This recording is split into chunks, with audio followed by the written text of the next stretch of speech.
Banerjee is doing a Donald Trump. She's learning from Donald Trump. Her idol is Donald Trump.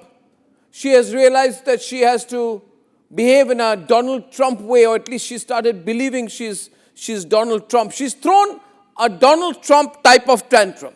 Now, May 7th is the last day of the 17th Bengal Assembly, which is 2 days from now. And we have a constitutional crisis because the loser says she is not lost. Ladies and gentlemen, she's saying that she's got a moral victory. And she says, therefore, I will never quit. So Mamata Banerjee intends to be Chief Minister of Life. She wants to be the dictator of Bengal. She has flatly today on record refused, after a drubbing in the elections, after losing so badly, she has refused to hand over a resignation to the governor of Bengal. Does this not give you a sense of deja vu? Look back at January 2021 when Donald J. Trump did exactly the same thing. He refused to quit after losing the election to Joe Biden, and there was so much violence then. My concern and my worry about Mamata Banerjee is that she wants to carry out the same kind of violence. She's a very dangerous person, very communal, very corrupt. She'll go to any extent. Therefore, I don't discount the possibility of her trying to create violence to hang on to power most shamelessly. Trump gave the exact same line for not quitting. He said, it's a stolen election. I will not quit. I am still president. So viewers, like Donald Trump was in denial and had to be thrown out then, so is Mamata. Like Donald Trump had to go, so will Mamata. But not before the political theatrics of a bad loser. Ladies and gentlemen, she says, I have got a moral victory. What the hell is a moral victory? The problem is, we have glamorized this concept of a moral victory. This moral victory argument has now been taken to an irretrievable, crazy point. And we are at fault. We used to laugh every time Rahul Baba used to say, I've got a moral victory.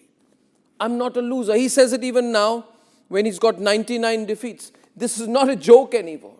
Every time a party was losing, they would say, we don't think we've lost. We've got a moral victory. Ladies and gentlemen, there is no moral victory. There is no moral victory. There is either a legal victory and nothing else. Akhilesh had also said, moral victory after I lost. What moral victory? He lost. But Mamata's argument of moral victory is not just that of a stand-up comedian. Her argument of a moral victory is that she actually does not intend to go. So do we have a problem? We have a problem. The question is whether a leader who has lost can hold the Constitution of India to ransom. Do we have a democracy or not? Or are we going to let her do what the hell she wants? Do we have constitutional procedure or not? Do we have parliamentary conventions, legislative practices to follow or not? When people go around with a pocket-sized constitution like Rahul Baba, does he realize a pocket-sized constitution is not something to pose with? It is something to talk about. The very same constitution, in its article 172, please note, says that each of the houses of the assembly has a tenure of only 5 years. And after that, the houses cease to exist. Therefore, on the completion of the tenure, with the closing of the assembly, extinguishes the rights of the legislators or the MLAs. Therefore, Mamata Banerjee, I'm sorry to say, will have to be sacked.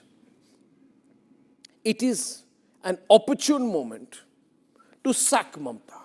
If she refuses to resign by May 7th, we should say, we put up with your stupid drama for too long. Now you will be sacked. She should go down in history as a person who, for daring to throw the tantrum that I will not quit because I believe I have won.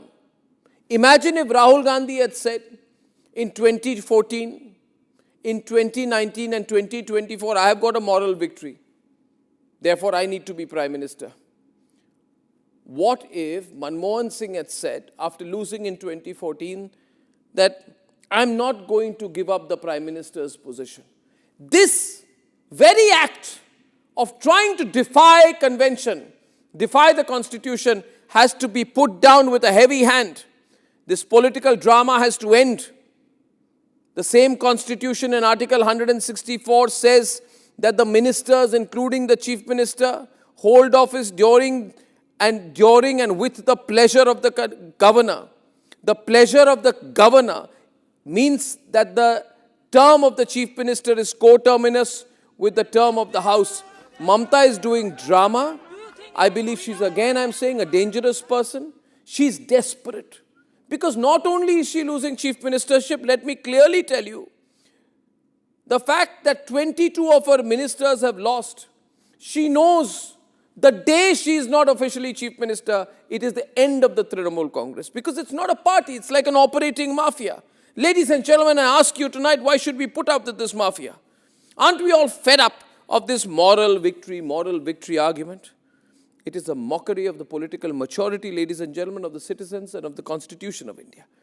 Moral victory is a charade invented by losers like Rahul Gandhi and Mamata Banerjee to justify their incompetence, to justify their failures. So, ladies and gentlemen, if Mamata Banerjee wants to go kicking and screaming, so she should go. Let her go kicking and screaming. But let me say this, do not look away today. Don't think this is funny. It's not funny that a dangerous, communal and corrupt leader is refusing to hand over to the winner, challenge the constitution and refuse to quit. The only option now is that Mamata Banerjee has to be sacked. She has to be sacked in a most clear manner. And therefore, if you support this argument, use this hashtag tonight, right here, right now. We are not bystanders to the dangerous dramas of these desperate politicians. The sacking of Mamata Banerjee is necessary. So that if anybody dares to pull off this stunt in the future, they know they will be sacked within 1 minute.